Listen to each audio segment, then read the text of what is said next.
Lena Graves wasn't looking for anything that morning. Not change, not company, just the quiet hum of her pickup winding through the Blue Ridge foothills.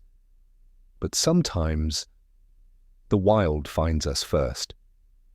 A shadow dropped from the canopy above, fast, fierce and out of place. Glass shattered, claws struck leather. And in a heartbeat, her life veered wildly off course. Not everyone gets chosen by the forest, but that day, in the rusted seat beside her, something ancient and frightened blinked back and stayed. The gravel crunched under the tires of Darlin, Lena Graves's faded teal 1998 Ford F-150. As she wound her way through the Virginia foothills, the engine rattled like an old kettle, and the windows cranked down by hand the way she liked. Let in the sharp morning air of early September. Inside, crates of homemade apple butter clinked gently in the back seat, and the soft murmur of gospel radio warbled through the aging speakers. She'd named the truck Darlin after her husband used to call her that, back when silence wasn't the loudest thing in the house. Lena, 64, wore her grief the way others wore a cardigan, always present, soft around the edges, part of her silhouette now. 4 years widowed, no children, no pets, just quiet routines. And the long curve of country roads.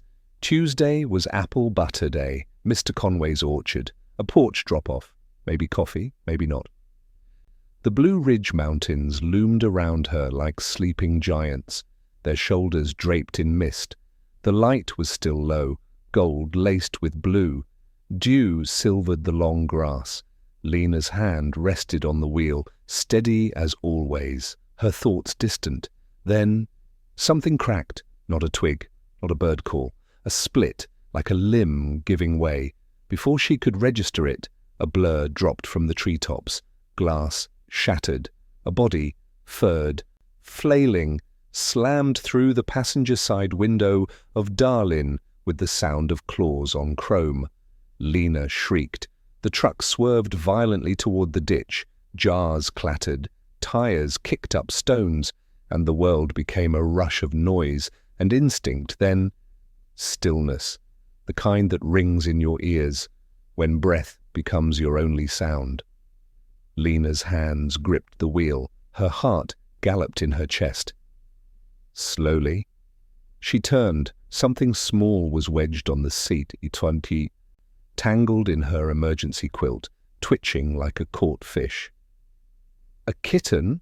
No, not with those paws, not with that pattern of wild spotted fur, or those tufted black ears twitching like antennae.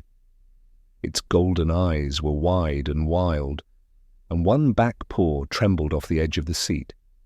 A bobcat, maybe 4 months old, injured, terrified. So was she. They stared at each other. Neither moved. The kitten let out a broken sound, a half chirp, half growl, and tried to press itself into the door. Lena exhaled for the first time in what felt like minutes. "Well now," she said softly, her voice catching, "you're not exactly roadside assistance." Outside, the trees swayed again, but inside Darlin, something ancient and unexpected had arrived, and everything quiet became different. Lena eased the gear shift into park with fingers that still trembled. The old truck rocked gently, settling like a beast startled too soon from sleep. Through the cracked windshield, the pines leaned in, whispering secrets only the wind could carry. Inside, the bobcat kitten remained where it had landed, half buried in the folds of a faded emergency quilt, its eyes fixed on Lena with a kind of desperate calculation. Its chest rose and fell in sharp little gasps. The hind leg it had landed on was curled awkwardly under its body. She didn't move at first, let the silence settle around them like a net. Even the gospel song had gone quiet, cut short by the chaos. In the hush, Lena could hear the kitten's breathing, and her own. "You poor thing," she murmured, voice low like a bedtime story. "What the hell happened up there?" The kitten didn't answer, of course, but it also didn't bolt, didn't claw or hiss. It only shifted slightly, trying to get further from her, then stopped, clearly too sore to manage it. "Okay," she said softly, her mind catching up to her heart. "You're hurt, that much I see, and you're a long way from wherever you were meant to be." Slowly, she reached for the glove box, careful not to startle. The kitten flinched, but didn't lash out. She pulled out an old towel and folded it over her hand like a peace offering. The kitten hissed, ears flattening, but it didn't strike. Lena inched forward, careful, steady, like approaching a crying child. She remembered those first-grade days, the way fear made small things fierce. The towel hovered inches away from the kitten's side, waiting for permission that would never come. "I'm not going to hurt you, sweetheart," she said. "But I can't leave you in this truck like this. You'll tear it apart.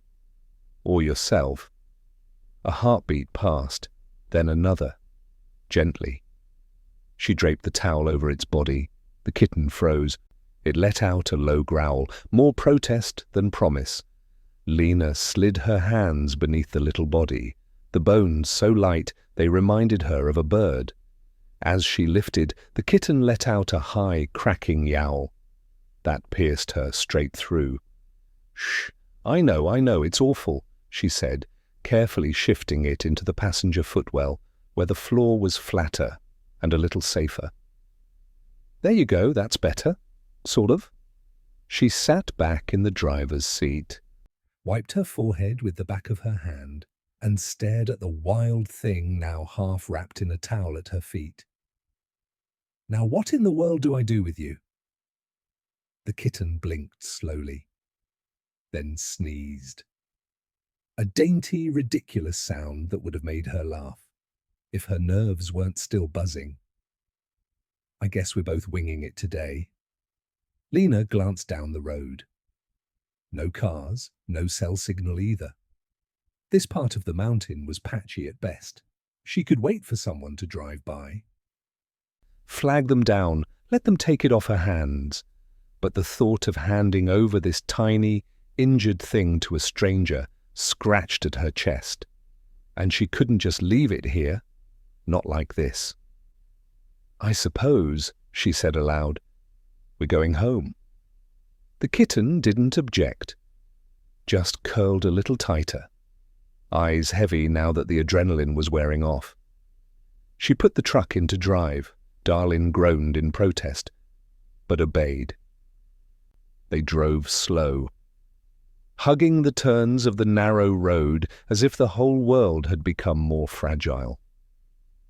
Lena found herself glancing down every few minutes to check on her passenger like she used to when Harold napped beside her in the passenger seat, snoring through the hum of tires and trees. "You remind me of him, you know," she said absently. "Grumpy, sharp around the edges, bad at asking for help." The kitten stirred, but didn't rise. A mile later, she turned onto the gravel road that led to her cottage. 2 rooms, 1 porch, and a garden gone to seed. Home. As they pulled into the drive, a bird called out from the dogwood tree, startled by the rumble. The kitten raised its head, watched the flutter, then rested again. Lena cut the engine. The quiet returned. "Well," she said to the empty cab, to the wild eyes at her feet, "let's get you inside, see what we can make of this mess." The screen door creaked on its hinges as Lena nudged it open with her shoulder, balancing a towel-wrapped bundle that occasionally vibrated with a soft growl. The bobcat's claws were tucked away, for now, but its muscles were taut beneath the fabric, a coiled spring of uncertainty. "Easy," she murmured, stepping into the dim hush of her cottage.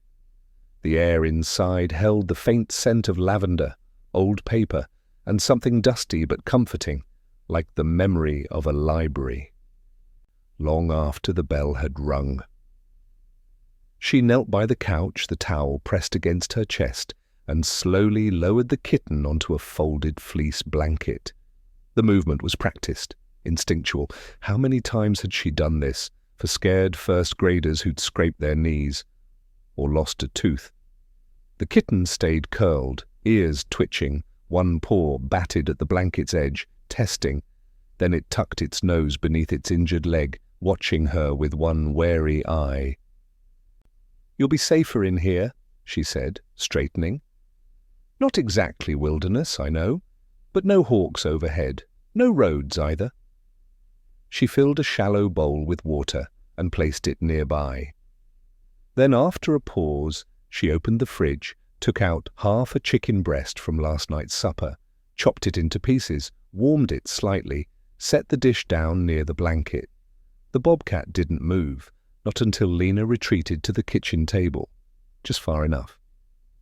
She sat in her usual chair, hands wrapped around a chipped mug, pretending not to look. A moment passed, then another. The kitten's nose lifted, twitched. It sniffed the air with tiny jerks, then slowly, cautiously, slunk forward. It reached the edge of the plate, licked at the chicken once, then set into it with careful, purposeful bites. "Hungry," Lena said softly. "Well, good. So am I." She reheated a bowl of oatmeal, ate it quietly, watching the rise and fall of the bobcat's body as it ate, and paused, and listened, and resumed. They were both listening. To the house, to each other, to the quiet between. After breakfast, the kitten retreated to a corner of the couch. It licked its injured paw gingerly, then began grooming its face, ears, and chest, with short, frantic strokes. Trying to erase the morning, perhaps. Lena sighed, rising to collect the dish. She walked slowly, giving the wild things space. As she turned back, she caught her reflection in the window. Shoulders hunched. Her grey braid half undone, house slippers still damp from the dew. She looked, surprised, as if she'd just remembered she was still alive. "Right," she muttered. "We need a plan." She searched the hall closet for the crate she'd once used for a stray tabby. Long gone now. Set it near the couch with a folded towel inside, open, non-threatening. She left the bobcat to choose. Then she sat by the fireplace, not to light it, but to breathe. The room felt smaller with the kitten inside. Not crowded, just changed, occupied. Around noon, a knock at the door broke the quiet. Lena rose cautiously, opened it a sliver. Outside stood her neighbour, Tom Whitaker, ball cap in hand, holding a plastic tub of tomatoes from his garden. "Thought you might like these," he said. She stepped outside, closing the door gently behind her. "Thanks, Tom. That's kind of you." "You okay?" he asked, squinting past her shoulder. Lena hesitated. "Had a bit of a situation this morning." Tom raised a brow. "Situation?" "A bobcat kitten fell into my truck through the window." He stared. "You serious?" She nodded. "It's in your house?" he asked slowly. Another nod. Tom looked like he was deciding between laughter and concern. "You sure it's safe?" "No," Lena said, "but it's young, hurt, terrified, not much of a threat at the moment." He held out the tomatoes. "Well, holler if it starts rearranging your furniture," she managed to smile. "Will do." When she stepped back inside, the kitten had moved. It now sat on the arm of the couch, tail wrapped around its paws, watching the door, as if it had been waiting. "Yeah," Lena whispered. "I came back. I always come back." The kitten blinked slowly, and in that moment, under the slanted light from the window, and the smell of warm tomatoes in her hands. Lena understood. She wasn't just housing an injured wild animal. Something had entered her home, her breath. Her quiet, and it wasn't planning to leave. The kitten vanished after lunch. One moment, it was curled on the couch, one paw tucked beneath its chest like a nervous prince. The next, it was gone. No sound, no scuffle, just the absence of presence, like smoke after a match goes out. Lena stood in the center of the living room, scanning corners, couch cushions, and curtain shadows, with the practiced calm of someone who'd once had to find hiding children mid-fire drill. "All right," she called softly, "I'm not chasing you. But if you knock over my grandmother's lamp, we're going to have words." No response. She moved room to room, her old slippers whispering over floorboards. The kitten wasn't in the kitchen, not under the table, not behind the fridge. She knelt at the hallway threshold, wincing as her knees met the rug. "Please don't be in the pantry." Still nothing. Finally, she checked the laundry room. The door was ajar, and the overhead light buzzed softly against the ceiling. She bent down, peered behind the dryer, and there, twin gold eyes blinked back. "Oh," Lena breathed. "So this is base camp, huh?" The kitten didn't move, but its ears twitched at her voice. "You're all right? You just needed some distance." She lowered herself slowly, her spine protesting, sat cross-legged on the linoleum floor like she used to in circle time, and just waited. The house creaked around her, the walls held still. After a long minute, the kitten crept forward, one paw at a time. No noise, no rush. It moved like wind over leaves. It stopped a few feet away, nose twitching. Lena didn't speak, just extended her hand, palm down. The kitten sniffed once, then twice. Then, with a deep, resigned chirp, it brushed past her knees and padded back into the hallway. She watched it go. Later that afternoon, the kitten reappeared. It moved like a ghost from room to room, hopping onto the windowsill beside her reading chair, where it sat motionless, watching a blue jay fuss in the dogwood. Its injured paw dangled slightly, but it didn't complain. Lena sat beside it with a fresh cup of tea. The sunlight caught the fine hairs of the kitten's fur, lighting it like spun amber. "I still don't know what to call you," she said, more to herself than the animal. "But naming wild things, that's always felt a bit presumptuous." The kitten twitched its ears but didn't look away from the window. As dusk arrived, Lena prepared dinner, baked sweet potato, leftover meatloaf, and for the kitten, shredded chicken again. She set it on a small plate at the corner of the living room. This time, it didn't wait for her to leave. It walked up slowly, sniffed, then ate in small, deliberate bites. Every so often, it glanced up, as if making sure she was still watching, still there. After the dishes were done and the sky had deepened to navy, Lena tried to usher the kitten toward the laundry room for the night. She laid down a fleece pad, closed the door halfway, thinking it might feel safer in a smaller space. But the kitten had other plans. At 10:47 p.m., Lena heard it padding down the hall, claws tapping soft rhythms against wood. She was already in bed, lights out, quilt pulled up to her chin.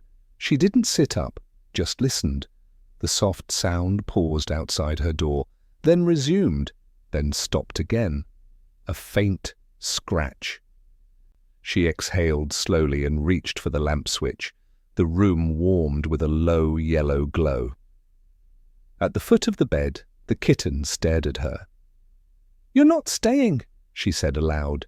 It said nothing. "You're still wild. You're not meant for bedrooms and ceiling fans." The kitten jumped lightly onto the foot of the bed, circled once, twice. Then, with a sigh that seemed too old for such a small body, it curled into the very spot where Harold's feet used to rest. Lena didn't move. She stared at the ceiling, then slowly turned out the light. Outside, the crickets started their nighttime hymn.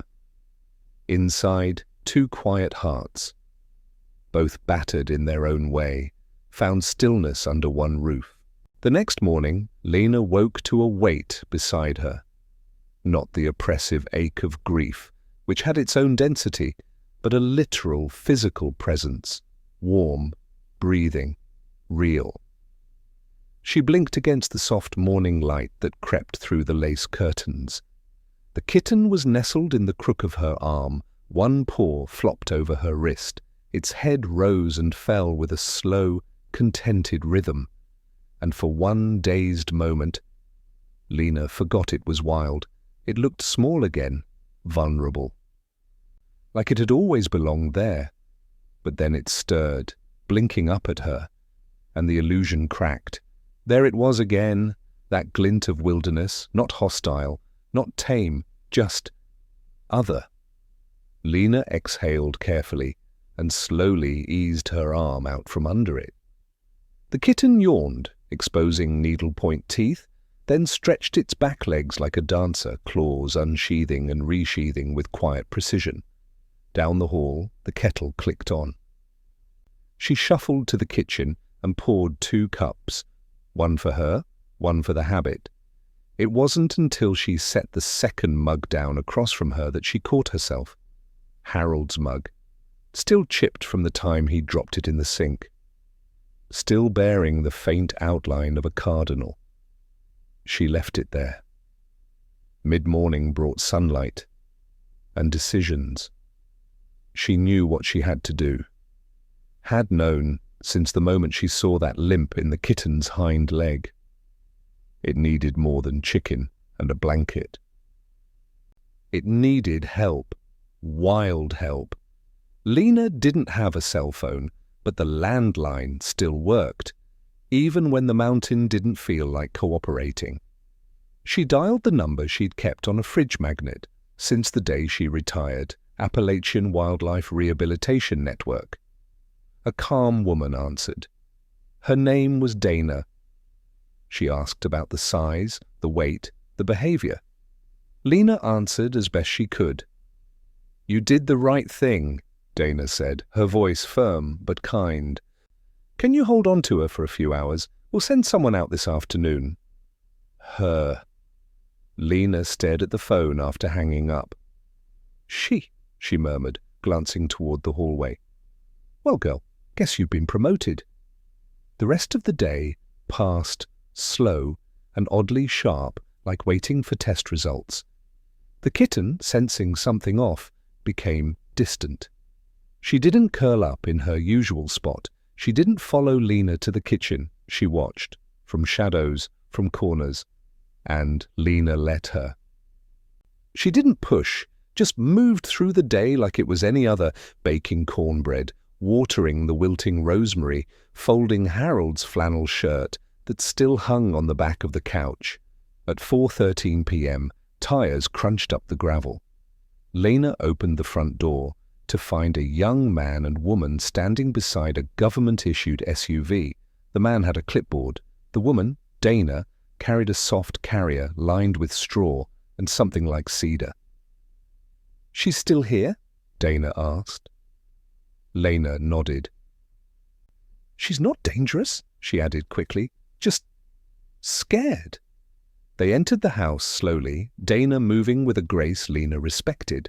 No sudden gestures, no booming voice, just quiet, capable presence. "She's behind the couch," Lena said, already hearing the shifting of paws against floorboards. Dana knelt. The man stayed back. "Hey, little one," Dana whispered. "I know this is strange, but it's going to be all right." The kitten darted, fast, first toward the kitchen, then the hall, then slam! Into the hallway mirror. A yowl ripped through the house, raw and wounded and feral. "She's panicking," Lena called. Dana nodded, calm. "We'll give her a second." The kitten bolted into the bedroom. Lena followed at a careful distance. She found her crouched beneath the bed, panting, eyes wide. Lena dropped to her knees. "She doesn't want to go," she whispered. "She's bonded," Dana said from behind her. "It happens, especially when the animal's been through trauma." Sometimes one presence becomes everything. Lena felt the weight of those words land in her chest. Everything. "Will she forget?" Lena asked. Dana didn't answer right away.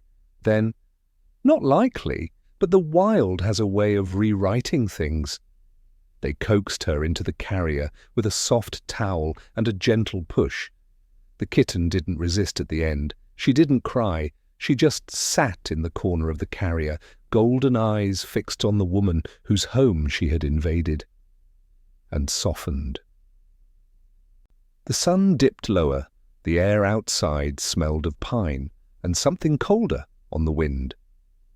At the truck, Dana turned. "Would you like updates?" Lena hesitated. "I'm not sure." Dana offered a half smile. "I'll leave the number in case." As they drove off, Lena stood on the porch, arms crossed tight around her middle. The house behind her felt too still. The cushion on the couch held the faintest dent. The blanket had slid halfway to the floor. She didn't pick it up, not yet. That night, Lena didn't sleep much. The wind scratched at the windows, and once, just once, she swore she heard claws on the front step. She rose, stepped quietly across the creaking boards, and opened the door. Nothing, just wind and the wild. 3 days passed, then 4.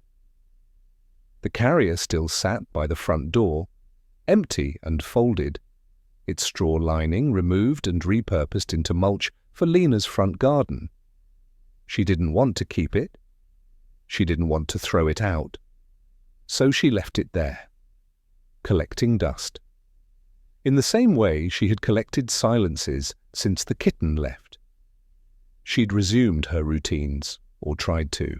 Breakfast on the porch, tea with Harold's mug, visits to the garden. But everything felt like a rehearsal of a life she no longer quite believed in. Even the tomatoes tasted bland. There were moments she'd forget, for the space of a heartbeat. And then her eyes would drift to the empty corner of the couch. Or she'd reach down while reading, expecting a soft paw, and find only her own knee. The house didn't feel lonely. It felt expectant. On the 5th morning, just as dawn began to pull light over the mountains, Lena heard it, a sound, soft. A paw against wood, a low chirp. She couldn't tell at first. She paused mid-paw over the percolator, listened. Then again, not a bird, not wind, a scratch. Lena didn't rush to the door. She walked slowly, grounding each step like it might dissolve beneath her. When she opened it, her breath caught. There, on the porch, sat a small shape, rained on, shivering. Mud matted its paws. One ear bent slightly at the tip. It was her, the Bobcat kitten. She stood barely, legs wobbling. But her eyes, those wild amber eyes, were unmistakable. "God above," Lena whispered, hand pressed to her chest. The kitten took one hesitant step forward, then collapsed against the doorframe. Lena dropped to her knees, heart hammering. She scooped the soaked bundle into her arms, holding her close to her chest. The fur was wet and rank with pine sap, and something older, something like fear. "You came back," she breathed. "You actually came back." Inside, she laid the kitten on a towel by the fireplace, which she lit with trembling hands. The kitten didn't protest. Her breathing was shallow, but her eyes stayed open, watching Lena like a tether. She offered water, which was ignored, chicken, which was sniffed but untouched, so she sat and waited. By midday, the kitten shifted, turned her face into the towel, and slept, the kind of sleep that comes only after survival. Lena didn't move. Later, she called the rehab center. Dana answered. "She showed up," Lena said, "on my porch, shaking. Injured again, I think." Dana sighed on the other end. Not with frustration, but with something like awe. "Sometimes," she said, "they remember where it felt safe. I can come get her if you want." Lena paused. "No," she said quietly. "Not yet." She hung up the phone and returned to the fire. By that evening, the kitten stirred again. This time, she drank a little water, tried to stand, failed. Her paw, the same one, was swollen. A small gash marked her flank. Lena cleaned the wound carefully. No resistance. "You let me do this," she whispered. "That means something."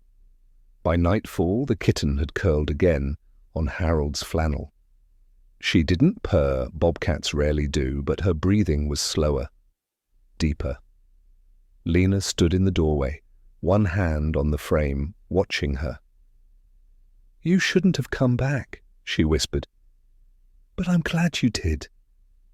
She slept on the couch that night. Not out of fear, but to be close, just in case. The next morning, the kitten sat at the window, watching birds again. Her eyes followed the fluttering wings, not with hunger, but with curiosity, a kind of longing. Lena stepped beside her.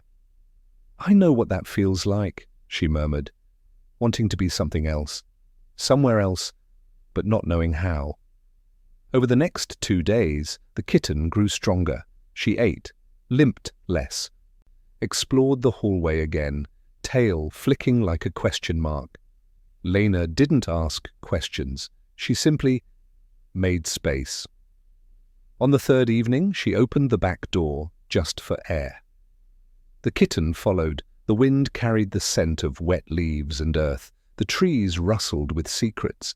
The kitten stepped to the threshold, paused, then turned back, leapt onto the porch swing where Lena now sat, curled beside her, pressed her side gently against Lena's thigh, and stayed.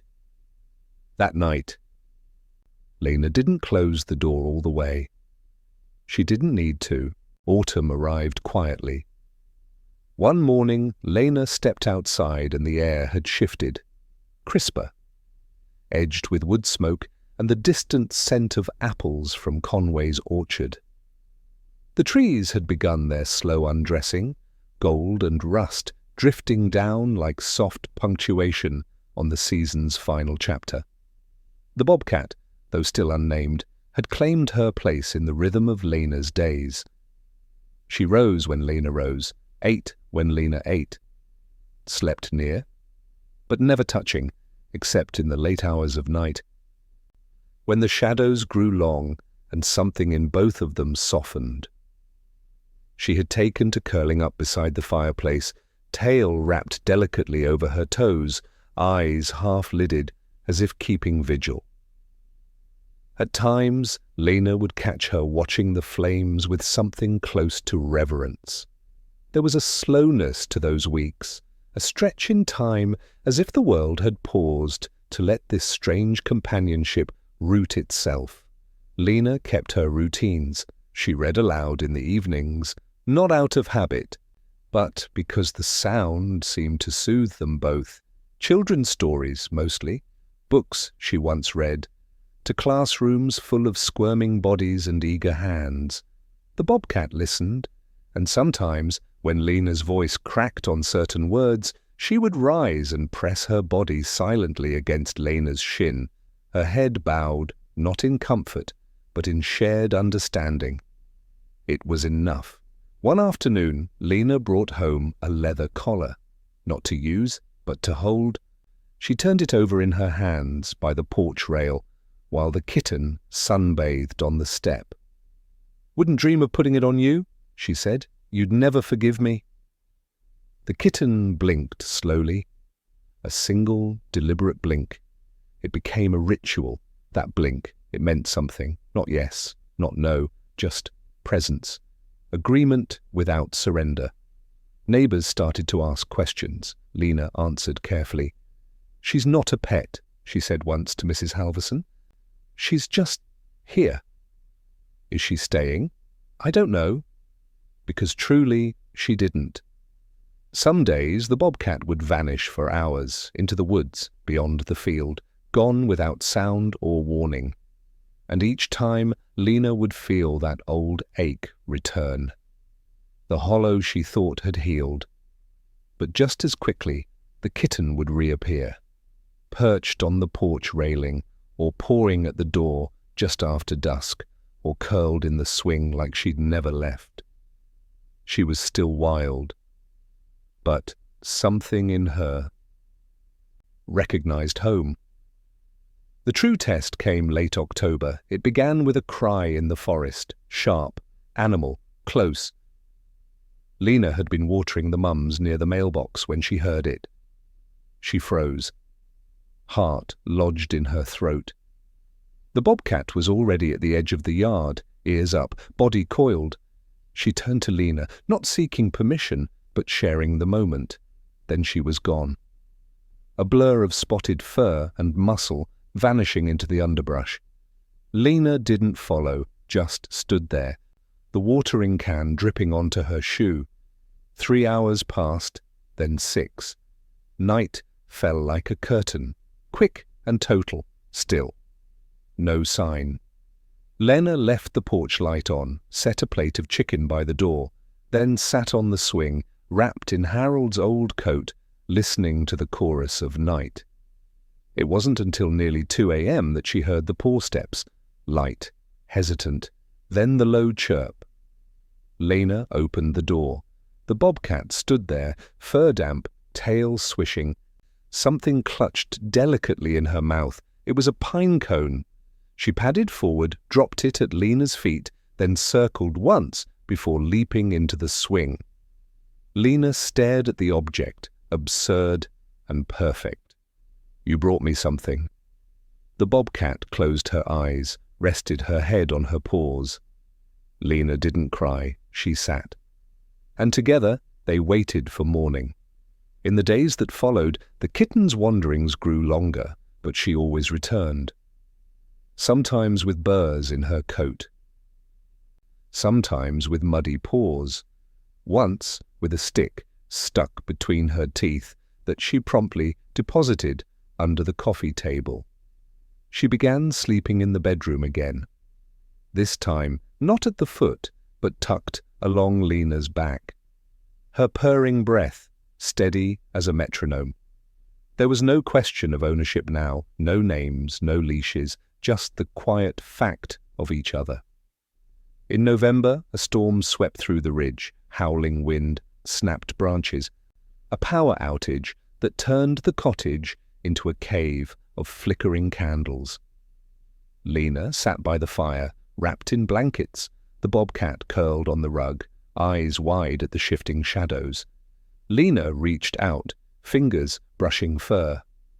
"You're still wild," she whispered, "but I think you came to tame me." The kitten blinked. Outside, the wind howled. Inside, there was stillness, and somewhere in that silence, healing continued, slow, imperfect, and real. The wind shifted that night. Just slightly, just enough. Lena stood by the porch railing, Harold's coat draped over her shoulders, the scent of wood smoke and pine curling around her like memory. Behind her, the lights inside glowed soft and amber. Ahead, the forest breathed in silence. Somewhere nearby, paws moved through snow. Not far, not forever. Just enough distance to remind her wild things return when they're ready, not when we ask. And some bonds, they don't break, they bend. They stretch across silence, across trees, across time. Later, she would find the pine cone again, tucked beneath her chair, as if left on purpose, as if to say, "I was here. I remember. I chose." If this story touched your heart, stay close.